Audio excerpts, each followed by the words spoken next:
여러분 안녕하세요. 춘베리아에 눈이 옵니다. 아까 아침에 나갔다 왔을 때만 해도 눈 안 왔는데 지금 오기 시작한 것 같아요. 제가 뭐 아이가 하나고 다른 애는 안 키워봐가지고 아이 키우는 얘기를 좀 하면은 ADHD 애들 왜 행동치료 많이 하잖아요. 근데 이제 행동치료 하는 그런 방식을 제가 막 어떻게 하세요? 이렇게 그런 정보는 잘 못 드리겠어요. 근데 제가 저희 아이 키우면서 터득한 거 그거를 아마 다른 분들도 아시면은 머릿속으로는 알지만 마음속으로는 차마 인정할 수 없는 그런 걸 텐데, 저는 저희 아이 키우면서 지금 저희 아이가 21살이잖아요. 근데 21살이어도 21살의 아이들의 성인으로서 이제 뭐 하는 어떤 그런 기대 수준이 있겠죠. 제가 근데 뭐 사실 잘 모르겠어요. 다른 애들을 안 키워봐가지고 잘 모르겠는데 어쨌건 기대되어지는 어떤 그런 수준이 있어요. 그 나이에 10살에는 어떤 게 있고 13살에는 어떤 게 있고 15살에는 이런 게 있잖아요. 근데 우리 애는 어쨌든 아무튼 입만 살았지 학습 장애가 있거나 이러진 않았거든요. 사회성 문제가 있고 뒷마무리 안 되고 충동성, 분노 조절 이런 거가 안 되는 부분이 있었어가지고 힘들었던 거지. 아무튼 조동아리는 아주 살아가지고 아우 나불나불. 근데 어쨌든 내가 이제 말하는 거나 이런 거 생각을 표현하는 거 이런 것들은 굉장히 이제 조숙하죠. 나이에 비해서 굉장히 논리적으로 말도 잘했어요. 그러니까 사람들이 볼 때는 우리 애가 나한테는 그렇게 난리를 쳐도 다른 사람한테는 그러니까 예의를 잘 차렸기 때문에 사람들이 잘 몰랐죠. 우리 애가 그렇다 이러면.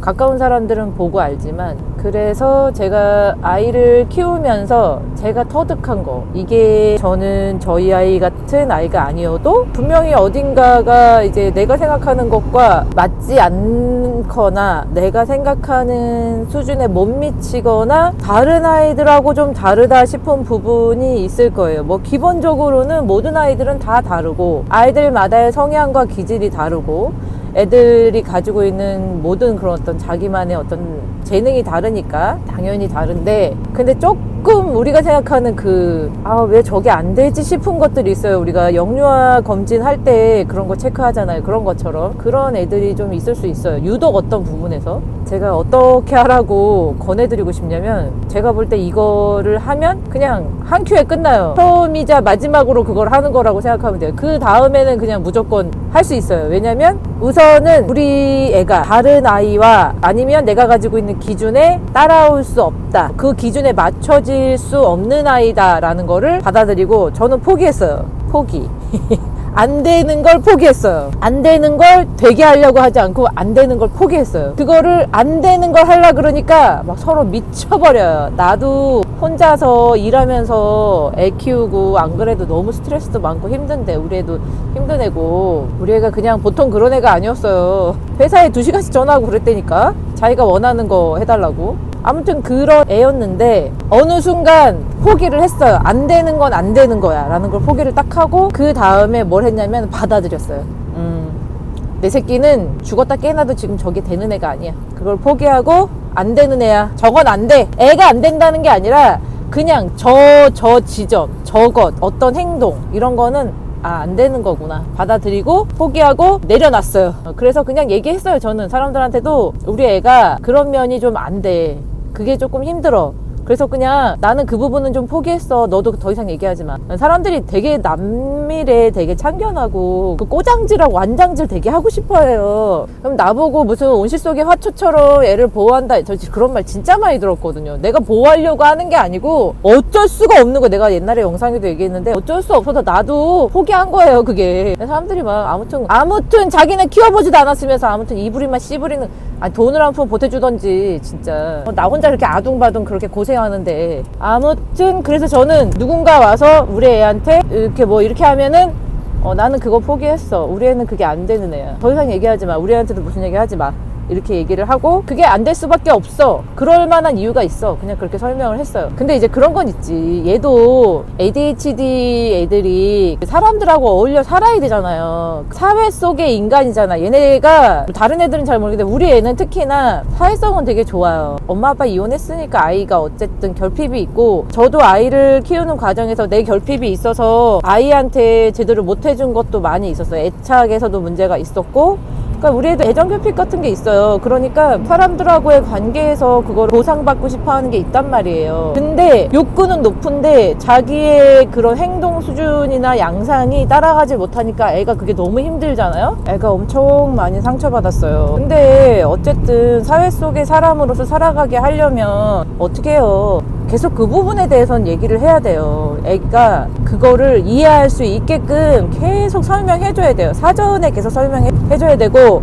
또 문제가 있었을 때는 문제가 있었던 그 이후에 또 다시 설명을 해주고, 시간차를 두고 다시 설명해주고, 서로 얘기를 계속 나눠야 돼요. 그러니까 아이가 뭐 이해하지 못한다고 생각하거나 아이한테 얘기해줄 필요가 없다고 생각한다거나 그런 태도 절대 안 되고, 이런 애들일수록 더더군다나 더 자세하고 더 자주 더 이해할 수 있게 사전에, 그리고 무조건 사전에 말하자면 허락을 득해야 돼요. 아이들한테 이렇게 할 건데 어떠냐, 이거 마음에 드냐, 이렇게. 그게 애들 입장에서는 자기를 존중해 준다고 생각하는 게 있어요. 그리고 존중이 맞죠. 우리도 어른들한테 결제 받잖아요. 윗사람들한테 회사에서 결제 받잖아요. 그게 말하자면 양해를 구하는 거잖아요. 저희 사장님 저 휴가 좀 가겠습니다, 이렇게 하는 거잖아요. 우리 애들한테도 그게, 우리가 장유유설에서 애들한테 그렇게 하면 안 될 것 같은 느낌을 받는데, 인간의 관계는 동등한 거죠. 인격체로서. 저도 그렇게 아이를 막 엄청 인격체로 대우고 살진 않았지만 기본적으로는 그렇게 생각해요. 그래서 나이가 어려도 우리가, 그래서 일할 때도 장애인을 동등한 인격체로 대우해줘야 된다, 발달장애인들도 그런 얘기 하잖아요. 그런 거랑 똑같죠. 애들도 나이만 어릴 뿐이지 생명을 가진 엄연한 인격체인데, 걔네들이 잘 자라서 이 사회의 구성원이 되는 거고 세상을 끌어가는 사람들이 되는 거잖아요. 이 사회를 어떻게 만들어 갈지가 지금 우리가 아이들한테 어떻게 하는지가 달려있다고 생각해요. 저는 아이한테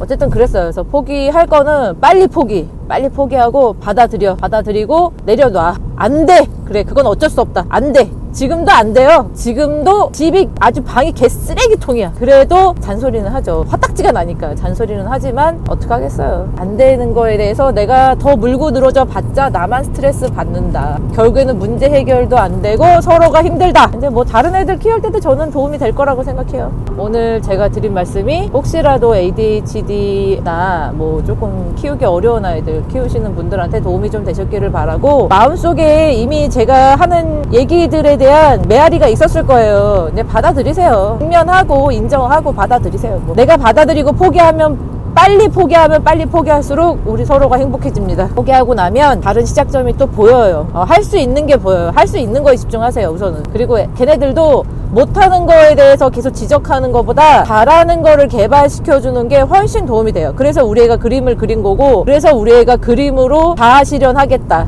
그림으로 그런 자기의 인생을 잘 개척하겠다, 이렇게 생각할 수 있게 된 거예요. 다른 거 안 되는데. 근데 저희 애가 일본어, 사족이 너무 기네요, 죄송해요. 저희 애가 일본어를 독학했어요. 독학. 제가 돈이 없어가지고 학원은 못 보내줬거든요. 나 그냥 미술학원만 보내줄 테니까 일본어 네가 해라 했어요. 처음에는 못할 줄 알았거든요. 근데 아이가 그 잘하는 부분에 대한, 내가 이걸로 어떻게 하겠다, 이런 생각이, 그 목표가 있잖아요. 우리 애들이 진짜 어떤 목표 지점에 도달하는 게 진짜 어렵거든요. 근데 자기가 그걸 하겠다 그러니까 돼요. 진짜 돈도 수억 버렸어. 왜? 책 사놓고 안 보고 어디 가서 안 하고. 정말 우리 애가 처음부터 그림 딱 이렇게 시작해서 스타트 이거 아니에요. 성실한 애가 아니기 때문에 그냥 이것도 한다 그러면 이것도 해줘야 되고, 저것도 한다 그러면 저것도 해줘야 돼요.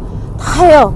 다 하고, 그 돈이 버려지는 돈인지 알면서도 그냥 했어요. 그렇게 해야 돼. 그게, 그리고 버려지는 돈이 아닐 수도 있어요. 뭐 그렇지, 버려지는 돈이라고 볼 수도 있죠. 근데 아니라고 볼 수도 있어요. 왜냐, 그걸 통해서 아이가 길을 찾아갔고 결국에 자기 정체성을 자기가 스스로 찾아가는 길이 됐기 때문에. 저도 아이를 푸시하지 않는 건 아니에요. 근데 다른 분들도 조금 그런 부분에 여러 가지 방법을 터득하시고 자신만의 노하우를 만들어 가시기를 바랄게요. 특히 이제 아이가 어릴수록 아직 우왕좌왕하실 텐데, 포기가 빠르면, 그러니까 우리가 포기해야 될 거를 빨리 포기하면 삶도 편안하고, 제가 말한 것처럼 자기가 잘하는 부분을 더 육성하고 개발할 수 있는 사람이 되고, 자기를 더 긍정적으로 바라보는 사람이 돼요. 아시지만 우리 애들이 조금 사회적으로 되게 안 좋은 시선을 많이 받아가지고 되게 부정적 자기 평가가 심해요. 좋은 소리를 들은 적이 없으니까 학교에서도 맨날 나쁜 소리만 듣고 친구들한테도 그러고 이러니까 잘하는 게 없는 애들도 있을 수 있는데,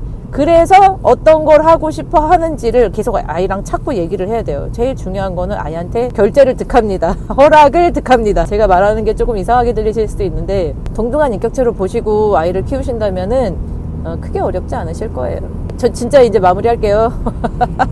제가 항상 말이 너무 많아서 탈이에요. 저의 얘기가 도움이 되셨기를 바라고, 저희 영상 끝까지 시청해 주셔서 너무 감사드리고, 오늘도 좋은 하루 되시고, 춥고 눈 오는데 참 보기는 좋지만 운전이 정말 걱정이네요. 건강 유의하시고 운전 조심하세요. 좋은 하루 되세요. 안녕히 계세요. 안녕.